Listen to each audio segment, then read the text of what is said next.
Welcome to Ganapathi institute Kakinada YouTube channel. ఇప్పుడు వరకు ఎవరైనా ఈ యూట్యూబ్ ఛానల్ని సబ్స్క్రైబ్ చేసుకున్నట్లయితే వెంటనే సబ్స్క్రైబ్ చేసుకోండి.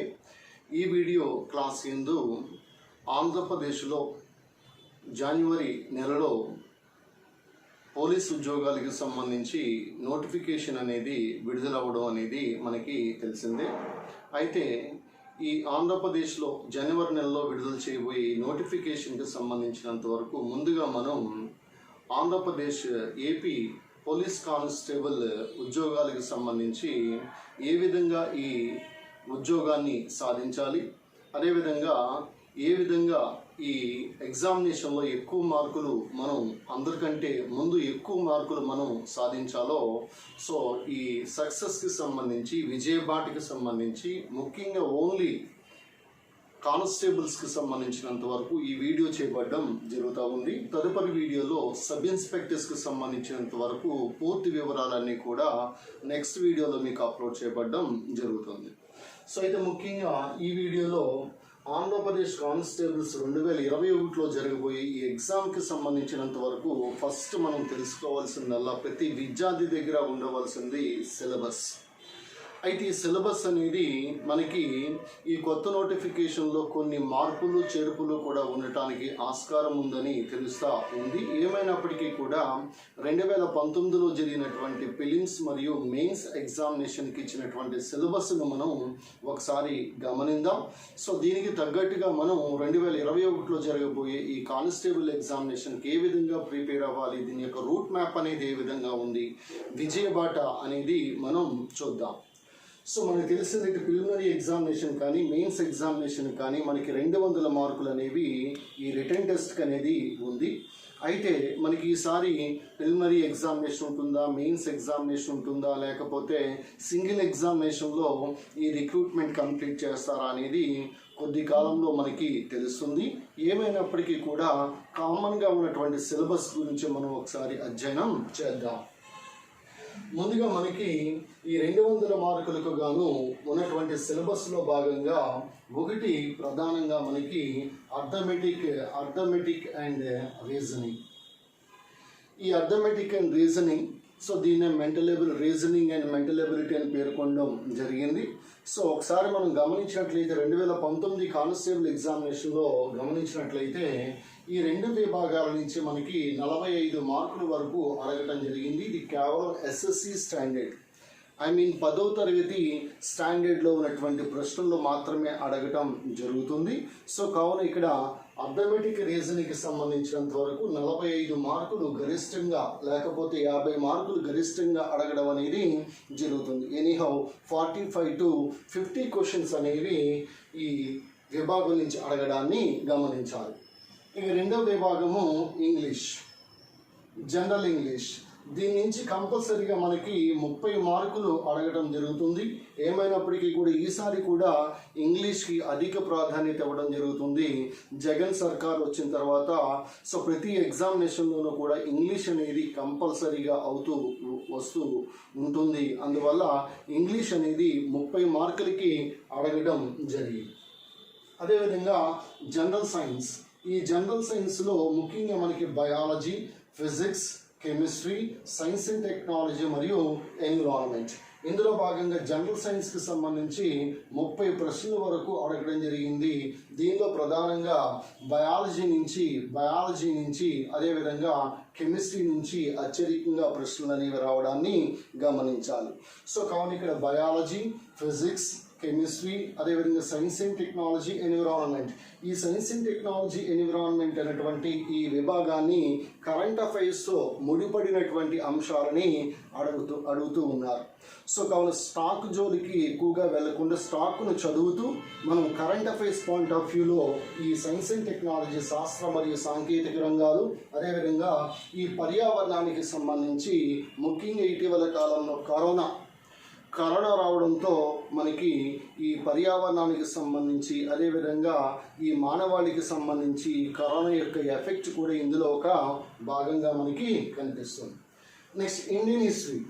ఈ ఇండియన్ హిస్టరీలో భాగంగా మనకి 30 మార్కులు గరిష్టంగా అడగడం జరుగుతుంది. అయితే ఇండియన్ హిస్టరీ, భారతదేశ చరిత్ర, కల్చర్ ఆఫ్ ఇండియా, భారతదేశ చరిత్రతో పాటు సంస్కృతి, అదేవిధంగా ఇండియన్ నేషనల్ మూమెంట్, జాతీయోద్యమం, ముఖ్యంగా మోడర్న్ ఇండియా నుంచి ఎక్కువగా ప్రశ్న అడగడం జరుగుతుంది.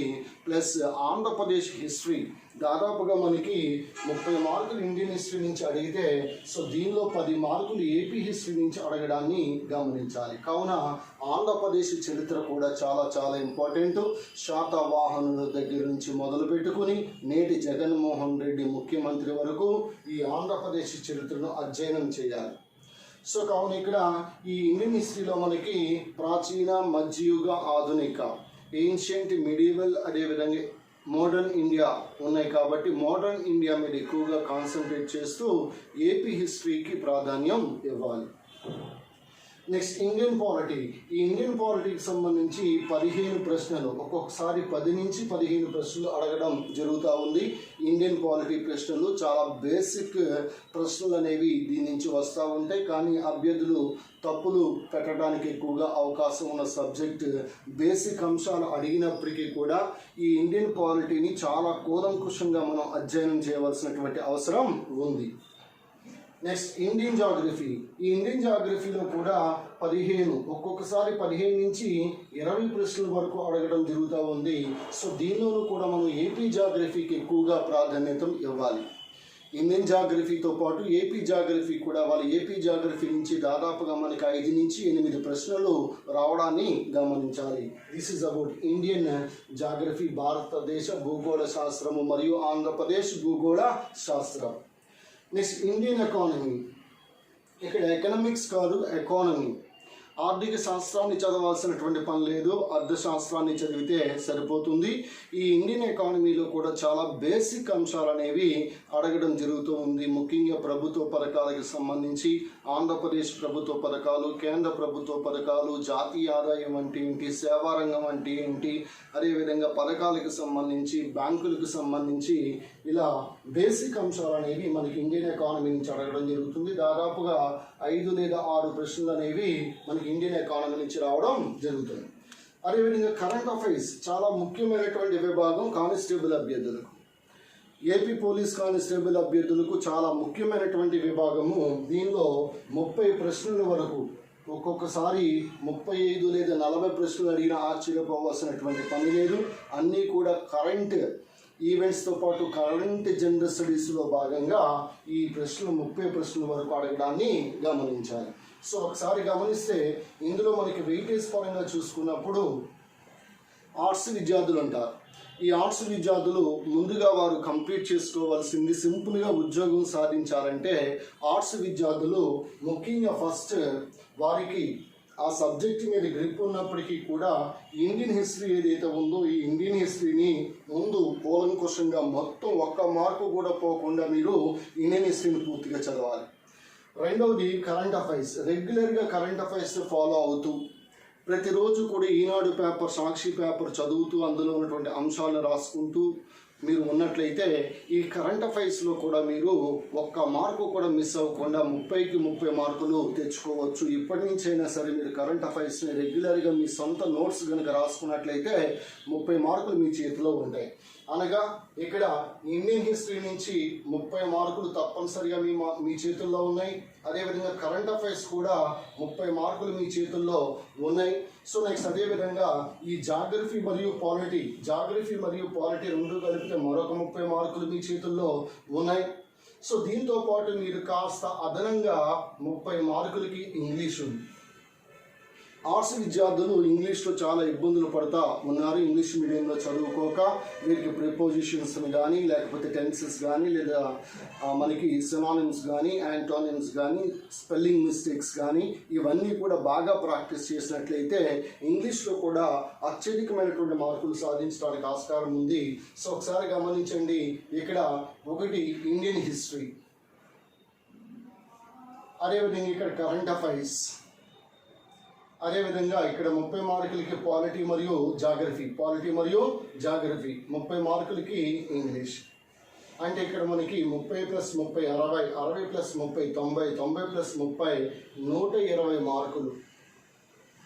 ఇంకా నేను ఎకానమీ గట్ట కలపలే, ఎకానమీని దీనిలో చేర్చలేరు.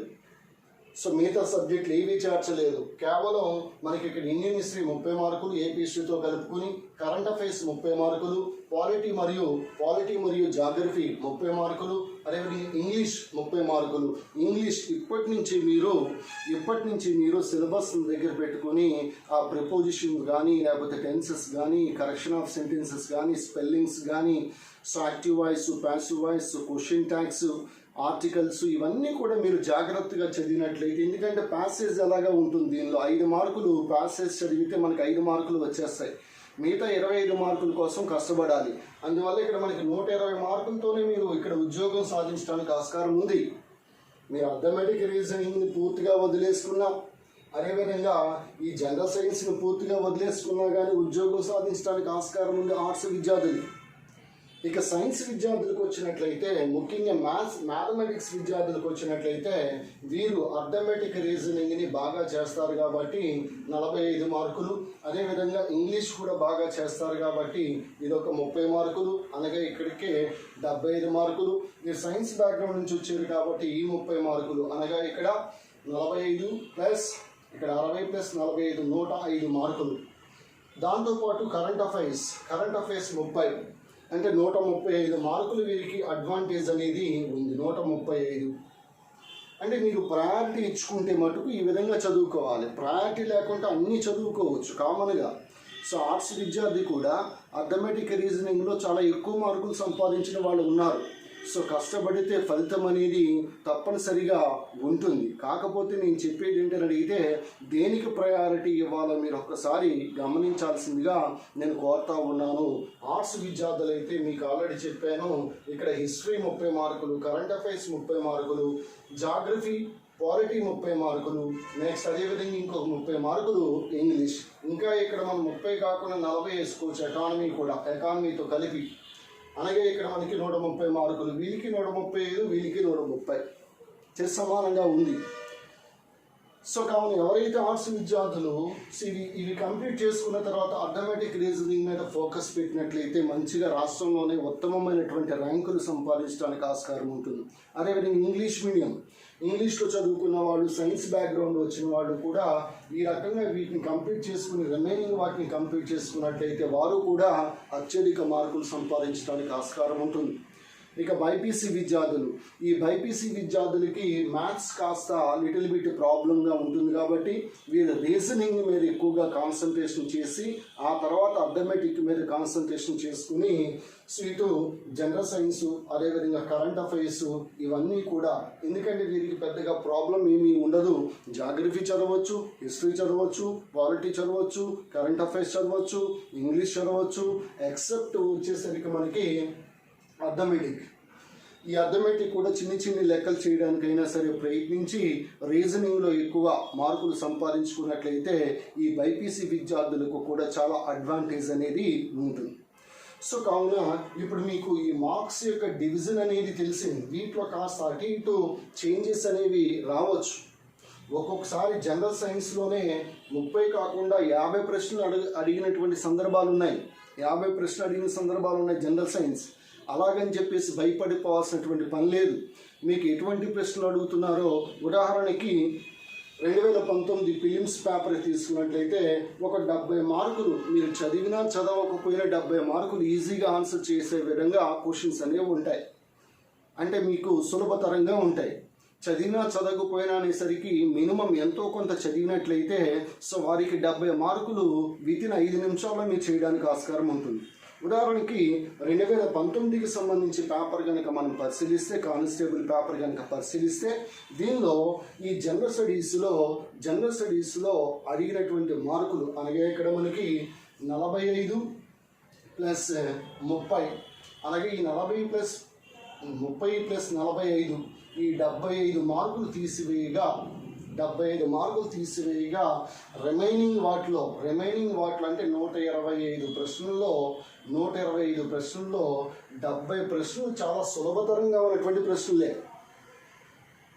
125 ప్రశ్నలు 75 ప్రశ్నలు చాలా సులభతరంగా ఉన్న ప్రశ్నలే. ఎంత సులభంగా ఉన్నాయో ఒక్కసారి నేను డిస్కస్ చేస్తాను.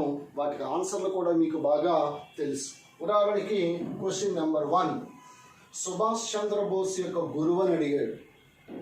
చిత్తరంజన్ దాస్ సుభాష్ చంద్రబోస్ యొక్క గురువు. కాబట్టి గాంధీకి గురువు గోపాలకృష్ణ గోఖలేకి గురువు. ఇలా మనకి కొంతమంది గురువులు ఉన్నారు. రవీంద్రనాథ్ ఠాగూర్ అయితే కావచ్చు, లేకపోతే సుభాష్ చంద్రబోస్ అయితే కావచ్చు. వీరు వారికి ఏం పేరు పెట్టారో, వీరికి ఏమి బిరుదులు ఇచ్చారో, ఇవన్నీ మనకి జీకే పాయింట్ ఆఫ్ వ్యూ అడిగే ప్రశ్నే ఇది. జీకే పుస్తకంలో లభించేవి ఇవన్నీ 75, దాదాపుగా ఒక 100 మార్కులు జీకే పుస్తకంలోనే మనకి లభిస్తూ ఉన్నాయి. ముఖ్యంగా గణపతి ఇన్స్టిట్యూట్ జీకే బుక్లో ఒక 100 మార్కులు పైనే దీనిలో ఉన్నాయి. ఉదాహరణకు చూద్దాం. ఇక్కడ ఈ సుభాష్ చంద్రబోస్ గురువు అని అడిగాడు, Chittaranjan Das, easy. Next Mandalay jail అడిగాడు. మాండలే జైల్లో నిర్బంధించబడిన వ్యక్తి ఎవరని అడిగాడు, బాలగంగాధర్ తిలక్. మాండలే ఎక్కడుంది? బర్మాలో ఉంది, మయన్మార్ బర్మాలో ఉంది మాండలే జైలు. అలాగే డొమింగో పేస్, శ్రీకృష్ణదేవరాయల యొక్క ఆకృతిని వర్ణించినటువంటి విదేశీయుడు అని అడిగాడు, డొమింగో పేస్. ఈజీ కదా. నెక్స్ట్ అదేవిధంగా సరిహద్దు గాంధీ అని ఎవరిని పిలుస్తారు? ఖాన్ అబ్దుల్ గఫార్ ఖాన్. సరిహద్దు గాంధీ, ఫ్రాంటియర్ గాంధీ, బాద్షా గాంధీ అని పిలుస్తాం, ఖాన్ అబ్దుల్ గఫార్ ఖాన్. అలాగే పండిట్ అనే బిరుడు ఎవరికి ఉంది? పండిట్ రమాబాయ్. కింద ఆప్షన్స్ ఉన్నాయి కదా మనకి, పండిట్ రమాబాయ్ అని పిలుస్తూ ఉంటాం.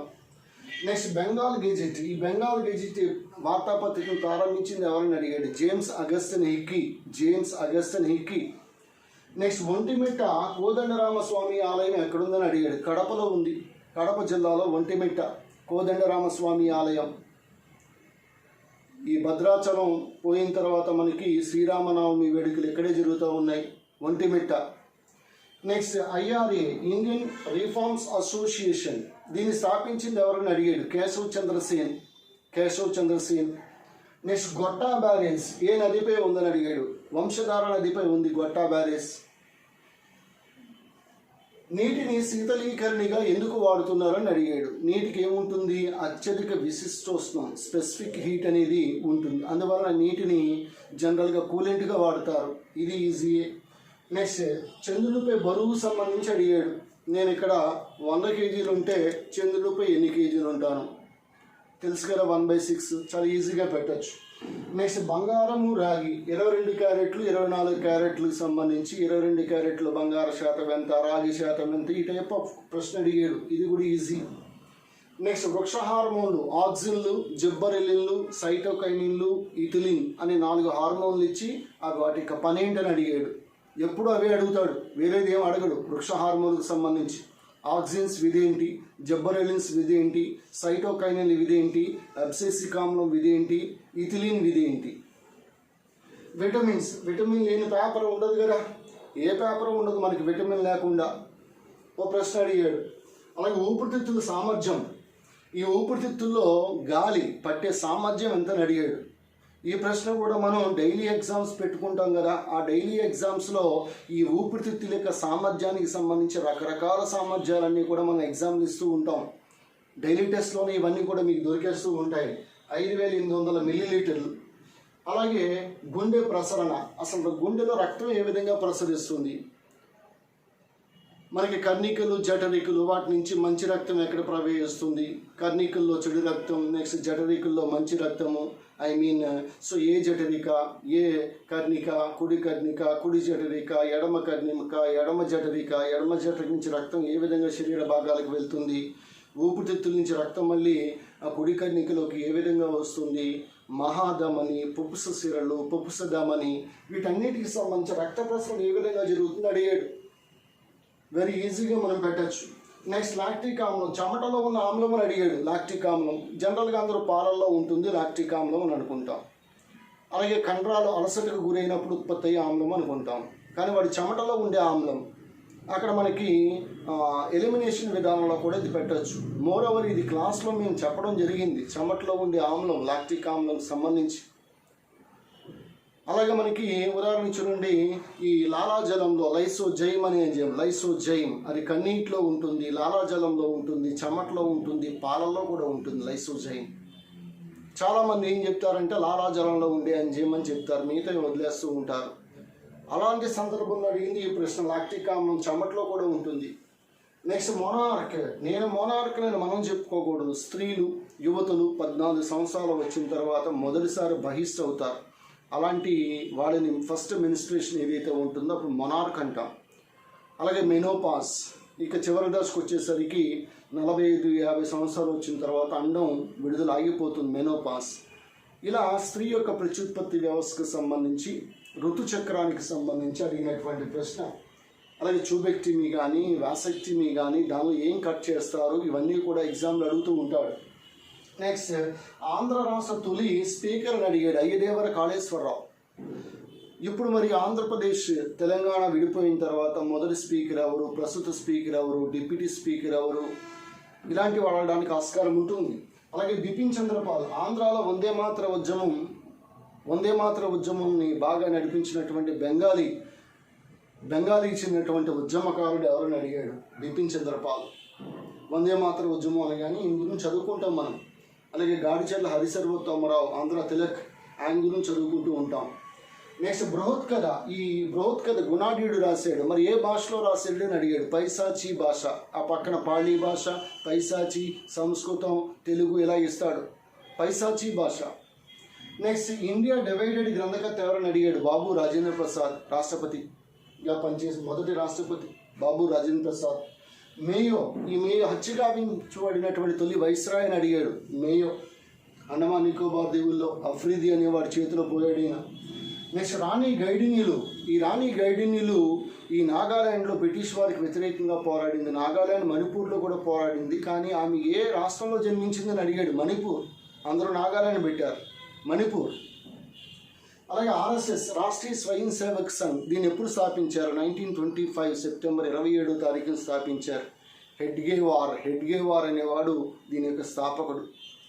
నెక్స్ట్, అదేవిధంగా పంచారామాలు. మనకి ద్రాక్షారామంలో భీమేశ్వర ఆలయం ఉంది, దాన్ని నిర్మించింది ఎవరని అడిగాడు. చాళుక్య భీముడు. అలాగే మనకి సంగమయ్య గుహలు ఎక్కడ ఉన్నాయి? చాలామంది కర్నూలు అక్కడెక్కడ పెట్టారు. శ్రీకాకుళం జిల్లాలో ఉన్నాయి సంగమయ్య కొండ, సంగమయ్య గుహలు, శ్రీకాకుళం. అలాగే డోగ్రీ భాష ఏ రాష్ట్రం అని అడిగాడు. అప్పట్లో కేంద్రపాలిత, ఇప్పుడు కేంద్రపాలిత ప్రాంతం, అప్పుడు రాష్ట్రం అది జమ్మూ కాశ్మీర్. నెక్స్ట్, అదేవిధంగా రాజ్యాంగంలో ప్రాథమిక విధులు అని అడిగాడు. 11 ప్రాథమిక విధులు, ఫండమెంటల్ డ్యూటీస్, విధులు 11. రిట్స్, ఈ రిట్స్కి సంబంధించి హెబియస్ కార్పస్ అంటే ఏంటని అడిగాడు. మనకి హెబియస్ కార్పస్, మాండమస్, సెర్చియోరరీ, కోవారెంటో ఇలాంటివి ఉన్నాయి కదా, వాటిలో ఆ రిట్ యొక్క మీనింగ్ అడిగాడు. నెక్స్ట్, అదేవిధంగా ఈ జాతీయ ఆదాయం అంటే ఏంటి అడిగాడు. అంతే. National what is meant by national income అని అడిగాడు. అంతే, జాతీయ ఆదాయం. ఆ జాతీయ ఆదాయం మదింపు పద్ధతులు, అసలు జీడిపి, జిఎన్పి ఇవన్నీ కాకుండా ఓన్లీ జాతీయ ఆదాయం అంటే అడిగాడు. అలాగే మిశ్రమ ఆర్థిక వ్యవస్థ, మిక్స్డ్ ఎకానమీ అంటే ఏంటో అడిగాడు. అంతే, మిశ్రమ ఆర్థిక వ్యవస్థ, ప్రభుత్వ ప్రైవేట్ రంగాలు రెండు కలిసి వ్యవస్థ మిశ్రమ ఆర్థిక వ్యవస్థ, మిక్స్డ్ ఎకానమీ. అలాగే మనకి NRHM, national rural health mission 2005లో స్టార్ట్ చేశారు. సంవత్సరం అడిగాడు. అంతే. అలాగే ఎగ్జిమ్ బ్యాంక్ దేనికి ఉద్దేశించింది? దానిలోనే ఉంది కదా ఎక్స్పోర్ట్ అండ్ ఇంపోర్ట్ బ్యాంక్ అని.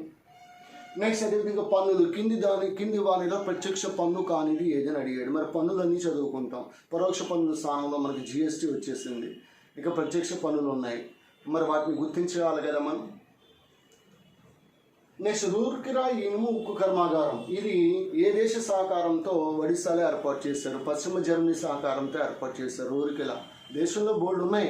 రూర్కెలా కావచ్చు, బిలాయ్ కావచ్చు, బొకారో కావచ్చు, విస్కో కావచ్చు, టిస్కో కావచ్చు, ఇస్కో కావచ్చు, పోస్కో కావచ్చు, చాలా ఉన్నాయి ఇనుము ఉక్కు కర్మాగారాలు. రీసెంట్గా ఆంధ్రప్రదేశ్లో రాయలసీమ ఉక్కు కర్మాగారం. నెక్స్ట్, అత్యధిక వేడి ఉన్న గ్రహం అని అడిగాడు. శుక్ర గ్రహం, వీనస్. అత్యంత వేడి ఉన్న గ్రహం అంటే సౌర కుటుంబానికి సంబంధించి అడిగాడు. అలాగే అక్షరాస్యతలో వరుసగా ఉన్న 3 జిల్లాలు వరుసగా ఏమేమి ఉన్నాయి ఆంధ్రప్రదేశ్లో? మొదటి స్థానంలో ఏ జిల్లా ఉంది? పశ్చిమ గోదావరి కదా. సో అలాగా మొదటి 3 స్థానాలు అడిగాడు. సో ఇది జనరల్గా మనకి ఇక్కడ వరకు. నెక్స్ట్, అదేవిధంగా నేషనల్ పార్క్స్ అడిగాడు. నేషనల్ పార్క్స్ ఎక్కువగా ఉన్నటువంటి, జాతీయ పార్కులు ఎక్కువగా ఉన్న రాష్ట్రం మధ్యప్రదేశ్ ఇచ్చాడు.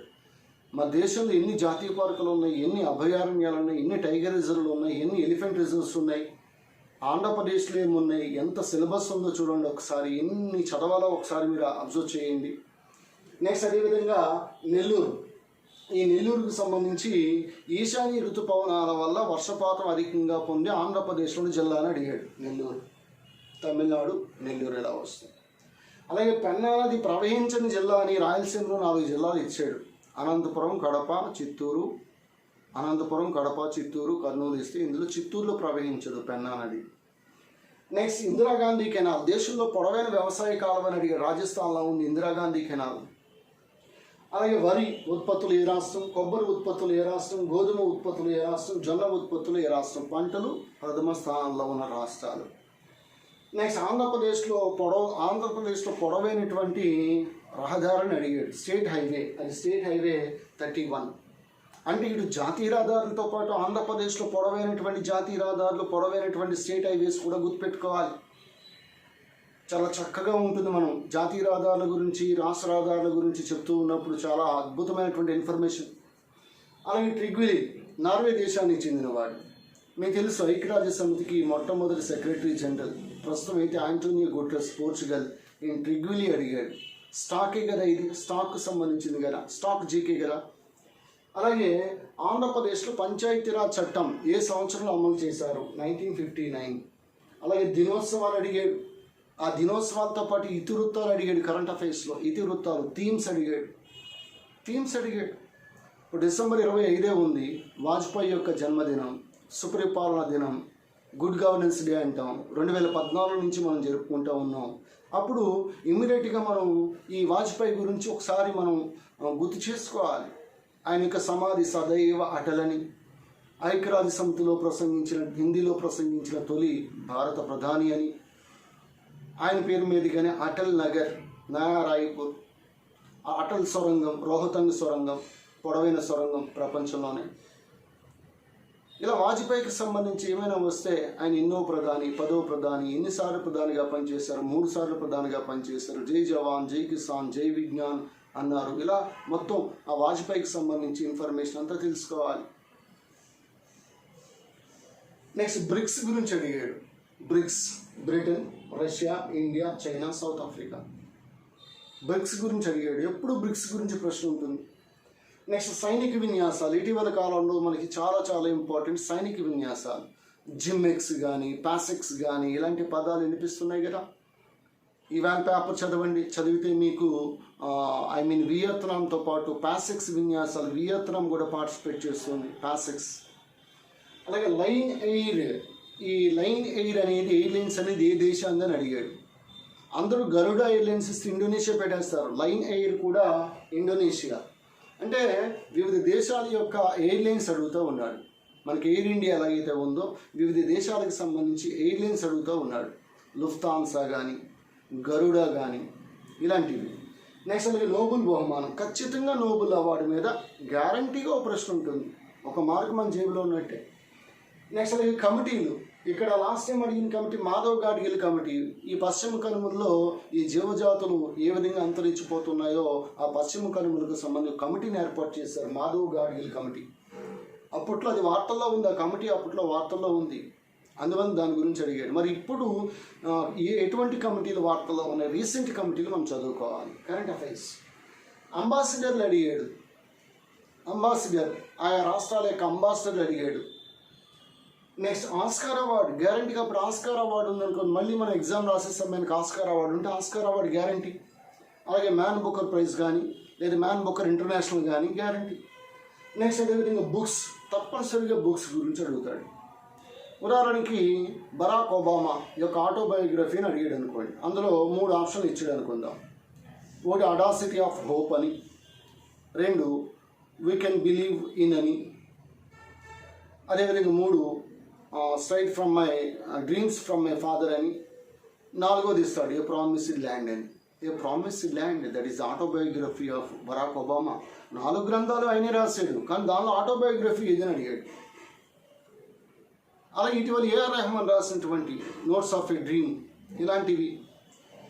సో బుక్స్ చాలా ఇంపార్టెంట్. అలాగే యుఎన్ఓ, ఐక్యరాజ్య సమితి ఇటీవల కాలంలో 2023, 2024, 2022, 2021 సంవత్సరాలను ఏ విధంగా ప్రకటించింది? 2023 తృణధాన్యాల సంవత్సరం ఇండియా కోరిక మేరకు.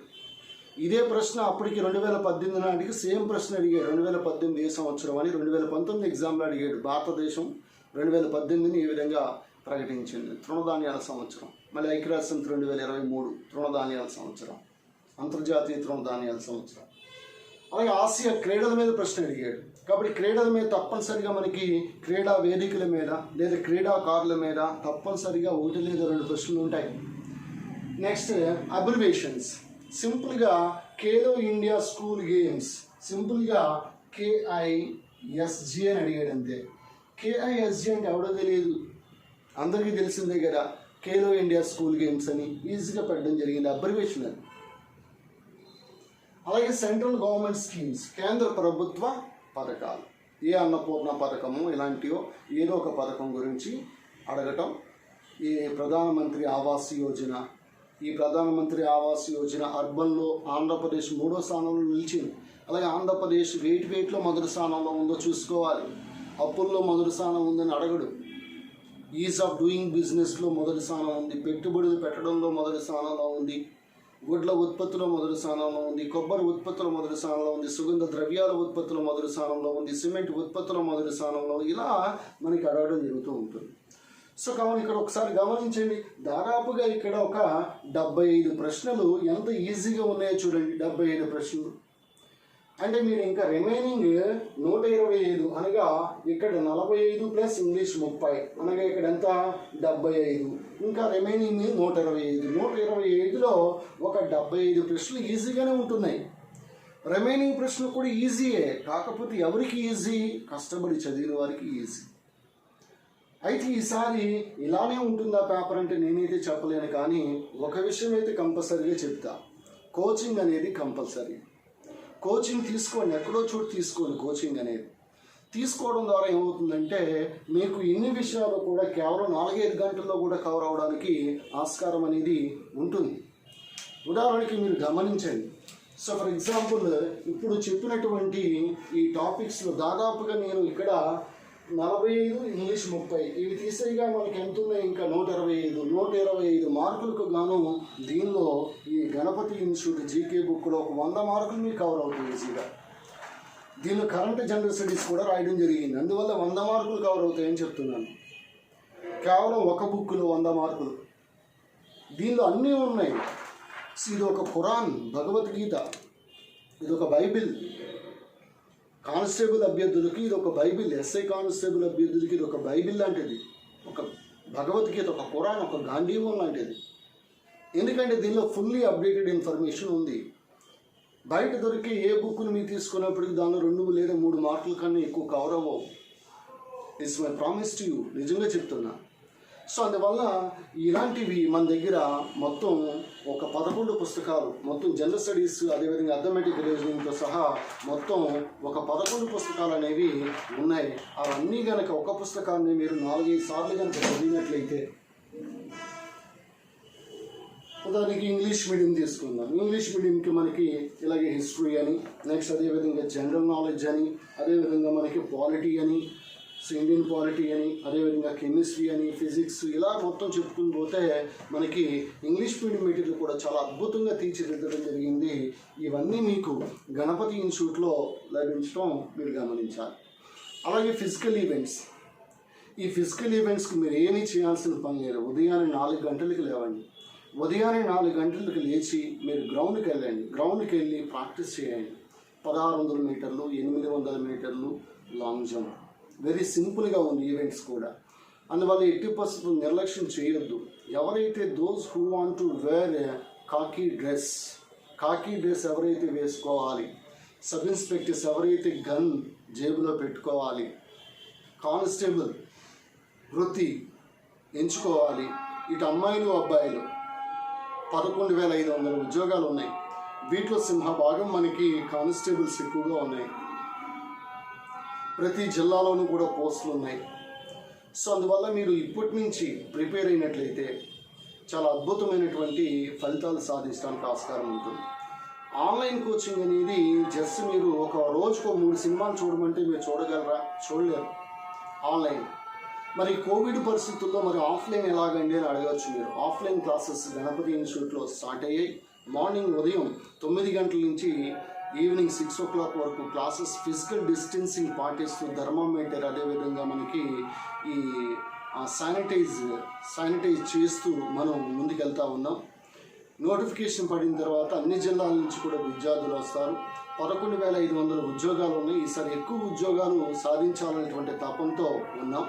ముఖ్యంగా కరెంట్ అఫైర్స్ అయితే ఒక్క మార్కు కూడా మీకు పోవడానికి ఆస్కారం లేదు. జనరల్ స్టడీస్లో కూడా ఒక్క మార్కు పోవడానికి ఆస్కారం లేదు. ఇక అథమెటిక్ రీజనింగ్ చెప్పడం కోసం మనకి అద్భుతంగా 4 ఫ్యాకల్టీ మెంబర్స్ మనకు ఉన్నారు. బాలచంద్రన్ సార్, శివశంకర్ సార్, అదేవిధంగా Naresh sir, Naidu sir, 4. So చాలా ఉద్దండులు. కొంతమంది అథమెటిక్ ఫ్యాకల్టీ చూస్తూ ఉన్నారు, ఏదో 4 లెక్కలు చెప్పి మొత్తం స్కిప్ చేస్తూ ఉన్నారు. ఆ విధంగా కాకుండా మీరు ప్రతి టాపిక్ని కూడా మీరు లెవెల్ 2 విధానంలో మీరు టెస్ట్లు అడిగే రైట్, ప్రాథమిక హక్కు మీకు ఉంది. అలాగే ప్రతి టాపిక్ మీద కూడా మీకు డైలీ టెస్ట్ కండక్ట్ చేస్తానని మీకు ప్రామిస్ చేస్తూ ఉన్నాను. అలాగే దీంతో పాటు మీకు మోడల్ ఎగ్జామ్స్ దాదాపుగా మీకు ఒక 50 మోడల్ ఎగ్జామ్స్ వరకు ఇక్కడ కండక్ట్ చేయడం జరుగుతుంది. అందువల్ల ఆ ప్రశ్నలన్నింటినీ కూడా నేనే దగ్గరుండి ఎక్స్ప్లెయిన్ చేయడం కూడా జరుగుతుంది. తద్వారా మీకు ఒక్క మార్కు కూడా పోవడానికి ఆస్కారం లేదు. So once again this is the last opportunity అనుకుని మీరు భావించి చదవండి, కష్టపడి చదవండి. మీకు ఏమైనా డౌట్స్ కానీ లేదా మెటీరియల్ విషయం కానీ లేకపోతే సో దేనికి సంబంధించిన సరే పేద విద్యార్థులు ఉన్నా సరే తప్పకుండా నన్ను సంప్రదించండి. నా వంతు సహకారం మీకు నేను అందిస్తూ ఉన్నాను. సో ఈ వీడియో చేయడానికి ముఖ్యమైనటువంటి కారణం ఏ విధంగా ప్రిపేర్ అవ్వాలి సార్, మాకు ఒక డైరెక్షన్ లేదు అని చెప్పేసి చెప్పడం జరిగింది. మనం మన దశను మార్చుకోలేకపోవచ్చేమో కానీ మన దిశను మార్చుకోవచ్చు. మన దిశను మార్చుకుంటే మన దశను కూడా మార్చుకోవచ్చు. అందువల్ల ఈ వీడియో చేయడం జరిగింది. మీ దిశను మార్చుకోండి, మీ డైరెక్షన్ని మార్చుకోండి. దీనిలో దేనికి ప్రయారిటీ ఇవ్వాలో మీరే ముందే ఊహించుకోండి. ఏ సబ్జెక్టు ముందు మీరు కంప్లీట్ చేయాలో ముందే మీరు ఊహించుకోండి. ఉదాహరణకి సో ఒక జీకే బుక్ ఉంది. ఈ జీకే బుక్ని మొత్తం చదవటానికి ఎంత సమయం పడుతుంది? బాగా అయితే ఒక 15 రోజులు సమయం పడుతుంది. 15 రోజులు. ఈ 15 రోజులు ఒక స్లాట్గా పెట్టుకుని ఈ 15 days మీరు ఈ జీకే బుక్ని చదివేయండి. అలాగే సో ఒక పాలిటీ బుక్ కానీ లేకపోతే ఒక పాలిటీ బుక్ను చదవటానికి దీనికి ఒక 1 week కేటాయించుకోండి. అదేవిధంగా కెమిస్ట్రీకి దీనికి ఒక 1 week కేటాయించుకోండి. ఇలా కేటాయించుకోవడం ద్వారా ఏమవుతుందంటే ఒకసారి చదివి దాన్నే మళ్ళీ ఆ పుస్తకాన్ని 10 సార్లు చదవండి. ఒక పుస్తకాన్ని 10 సార్లు చదవండి. మీరు కరెంట్ అఫైర్స్ బయట దొరికి ఏ మ్యాగజైన్ ప్రిపేర్ అవ్వాల్సిన పని లేదు. రోజు ఈనాడు పేపర్ దగ్గర పెట్టుకోవడం, నోట్స్ రాసుకోవడం, అలాగే గణపతి ఇన్స్టిట్యూట్లో ఇచ్చే కరెంట్ అఫైర్స్ పేపర్స్ దగ్గర భద్రపరచుకోవటం, అలాగే నేను ఇచ్చే డైలీ టెస్ట్లన్నీ కూడా భద్రపరచుకోవటం. సో ఎగ్జామ్ చివరికి వచ్చేసరికి మీకు అన్ని డైలీ టెస్ట్లు ఉంటాయి, అలాగే మోడల్ ఎగ్జామ్స్ ఉంటాయి, కరెంట్ అఫైర్స్ చేతిలో ఉంటుంది, అలాగే క్లాస్ రూమ్ టీచింగ్ కూడా మీకు చాలా అద్భుతంగా ఫేస్ టు ఫేస్ టీచింగ్ అనేది జరుగుతుంది. కాబట్టి ఒకే గంటలో మీకు అనేకమైనటువంటి విషయాలు తెలుస్తాయి. కావాల్సి ఉంటే మీరు జస్ట్ ఈ వీడియోకు ముందు ఒక వీడియో ఏదైనా ఒక రాష్ట్ర సమాచారం చూడండి. ఏ కోచింగ్ సెంటర్లోనూ కూడా మీకు రాష్ట్ర సమాచారాలు చెప్పరు. మనం ఇక్కడ 28 రాష్ట్రాలు 8 కేంద్రపాలిత ప్రాంతాల సమాచారం చెప్పిన తర్వాత అప్పుడు నేను రంగంలోకి దిగడం జరుగుతుంది ఎప్పుడు కూడా. ఈలోగా వాళ్ళకి సో ఏ విషయం కావాలంటే ఆ విషయం, ఛత్తీస్గఢ్ ఎప్పుడు ఏర్పడిందంటే చెప్తారు, ఉత్తరాఖండ్ ఎప్పుడు ఏర్పడిందంటే చెప్తారు, లేకపోతే పలానా దంతేవాడ ఏ రాష్ట్రం అంటే చెప్తారు ఛత్తీస్గఢ్ అని, జరియా అంటే జార్ఖండ్ అంటారు. ఇలా వాళ్ళకి డ్రిల్లింగ్ అనేది అవుతుంది. So once again you please do smart work, not hard work. Hard work చేయొద్దు, స్మార్ట్ వర్క్ చేయండి. వాస్తవానికి రోజు విపరీతమైనటువంటి కష్టపడి గాడిద ఉంటుంది, డాంకీ 24 గంటలు కష్టపడుతుంది. కానీ దానికి ఒక క్రౌన్, ఒక కిరీటం ఏమీ లభించదు. దానికి నాకు తెలిసినంత వరకు అయితే దానికి కేవలం ఆహారం మాత్రమే లభిస్తుంది. అంత పెద్ద నేమ్ కూడా దానికి సంపాదించింది. స్మార్ట్ వర్క్ చేయండి. హార్డ్ వర్క్ అంటే కూడా స్మార్ట్ వర్క్ చేయండి. సో ఉదయాన్నే 4 గంటలకు లేవండి. మీకు ఉద్యోగం రాకపోతే నన్ను అడగండి. ఉదయాన్నే 3-4 గంటల మధ్యలో అలారం పెట్టుకోండి కంపల్సరీగా. మీకు ఉద్యోగం రాకపోతే నా దగ్గరకు వచ్చి అడగండి. అలా లేచి చదవకుండానే కాదు, లేచి మీ దినచర్యను ప్రారంభించండి. ఒక ప్లాన్ వేసుకోండి, ఈరోజు ఇది కంప్లీట్ చేయాలి. సో ఒకసారి ఒక ఐడియాను మాత్రమే తీసుకోండి. ఉదాహరణకి మీరు అథమెటిక్ చేయాలనుకుంటే అథమెటిక్ చేయండి, రీజనింగ్ చేయాలనుకుంటే రీజనింగ్ చేయండి. లేదు బయాలజీ చదవాలనుకుంటే బయాలజీ చదవండి, ఫిజిక్స్ చదవాలనుకుంటే ఫిజిక్స్ చదవండి, ఇంగ్లీష్ చదవాలనుకుంటే ఇంగ్లీష్ చదవండి. కానీ ఇంగ్లీష్ని మటుకు రోజు చదవండి, ఇంగ్లీష్ని రోజు చదవండి. ప్రతిరోజు అట్లీస్ట్ ఒక గంట అయినా సరే ఇంగ్లీష్ని ప్రాక్టీస్ చేయండి. ఇంగ్లీష్లో దెబ్బతింటారు మీరు జాగ్రత్తగా కనుక లేకపోతే. ఇంగ్లీష్ కంపల్సరీగా ప్రతిరోజు కూడా ఒక గంట లేదా 2 గంటలు ప్రాక్టీస్ చేయండి. మనం కూడా నెంబర్ ఆఫ్ ప్రాక్టీస్ టెస్ట్లు మీకు ఇవ్వడం జరుగుతుంది, ప్లస్ ఎక్స్ప్లెనేషన్ కూడా ఇవ్వడం జరుగుతుంది. Plus Ganapathi institute offline coaching తీసుకునే వారికి ఆన్లైన్ కోచింగ్ అనేది కూడా ఫ్రీగా ఇస్తూ ఉన్నాం. దాదాపుగా ఒక 800 నుంచి 1000 వీడియోల వరకు ఇంటరాక్టివ్ వైట్ ప్యానల్ బోర్డు మీద మీకు అంతా డిజిటల్ క్లాసెస్ మీకు అందించబడడం జరుగుతుంది.